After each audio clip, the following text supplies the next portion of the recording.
On the outskirts of Dixon, Iowa, the Miller family farm is home to an exceptional treasure of tractors. It began as most tractor hobbies start. In a way to honor his father, Kevin Miller began restoring the family machines. Little did he know the love of restoring would spread like wildfire through his children, producing a collection of unmatched, one-of-a-kind tractors fueled by friendly sibling rivalry. Kevin Miller's love of tractors started before he could say the word. Watching his father work on these mechanized beasts in his workshop, his eye was on the prized Oliver 88, the iron pen that started writing the Millers' agricultural story. As a small child, I loved tractors, and I pestered my parents for years. When can I drive that Oliver 88 by myself? And I finally got an answer that I could start driving the tractor when I turned 10. And I just could not wait. It was amazing, you know. I'm big enough to drive it, and I love driving it. When Miller entered 4-H, he was firmly set on restoring his first tractor. One tractor turned into 3 in a short period of time, but after those were done, his passion for restoring and collecting faded. One tractor was put to work on the farm, the other 2 were parked in a shed and forgotten. Eventually, he sold all 3. While Miller's passion for restoration faded, it did not fade away completely. With the birth of his son, the drive to fix old tractors fired right back up. When I had my first son born, and then he grew up to be in 4-H age, I started him on it. I said, because I loved it. And so he started it and did one tractor, and he liked it, so then that progressed to the next one. And my daughter thought she was missing out on something, and so she got a tractor, and pretty soon it was a family affair. Fast forward a few years, and Miller is very proud of his tractor restoring trifecta. His love of the hobby is reflected in his daughter Megan and sons Jacob and Patrick. Through grueling hours in the shop, all 3 have found their favorite make and model of tractor. Patrick is a mini man, favoring the energy yellow painted machines that are known for their reliability. This is Prairie Gold number 2, technically. There's 5 colors that Minneapolis Mulling would have used.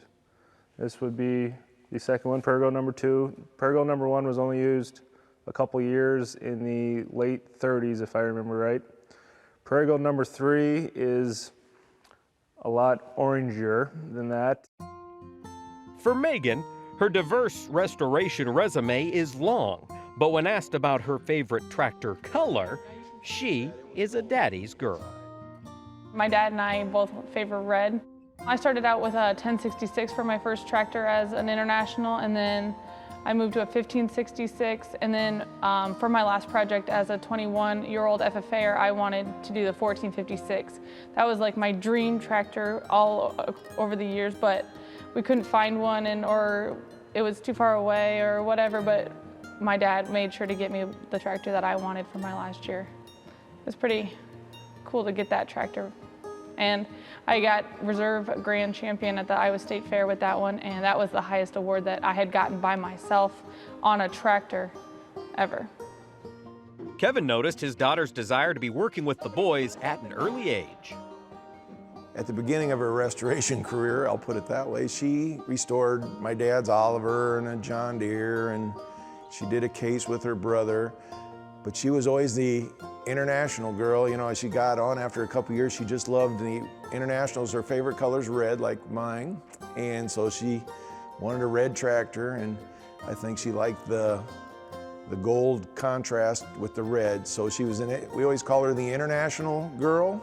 And I think it was just that gold contrast she liked so well. And that's why she wanted one. They paint the whole hood gold. And then when they wanted to actually sell them, they'd send them back to the factory and repaint the outside red, but leave the underside gold. So that's how you know you got a gold demonstrator. So these 3 tractors are all golds. For Jacob, green is the color of his hobby, but it has nothing to do with antlers. And like his older siblings, perfection is the key. not just the tractor, but every part of its story as well. Well, this one is a 1550 high crop diesel. There was not many made of them because it's such a small tractor, and 1550 and 1555 diesels as it is are really hard to find. And well, what's really unique about this one is the high crop factor is that it's a row crop, but it has a lift kit on it. So it has, I call them drops on the back. So a chain goes around to the bottom, which hooks up to a different axle, which boosts the tractor up in the air. It also has a row crop front end, but it also has a back support on it so that it can support the longer knees so it can sit higher in the air. So it's kind of a mixture between a high crop and the row crop front end together. Despite their differences in color preference, the tractor trifecta all agree that hunting down and finding the rare and unique machines is the best part of collecting. And the more rare, the better. It's a 1955 Heritage. Obviously, it's a little different from the rest of the Olivers you see around here because it's red, white, and blue. But this one is actually only one of one ever made. We got it home and it had 5 gallons of water in the engine. It looked like it got beat to death. I built it all the way back up, brought it to the state fair, competed with it, and luckily won first in my class. So it means a lot to me. And what means a lot to Jacob means even more to an extremely proud father. Very proud of them. All these tractors in here, there's only a couple that they didn't do. The rest of them, yeah, Patrick, Megan, and Jacob all did, and they put a lot of sweat in them. And you know, I'm not saying there wasn't some bickering, but then they'll pull together and help support each other. And for them to do all that, it is quite gratifying for my wife and I, and just a family deal.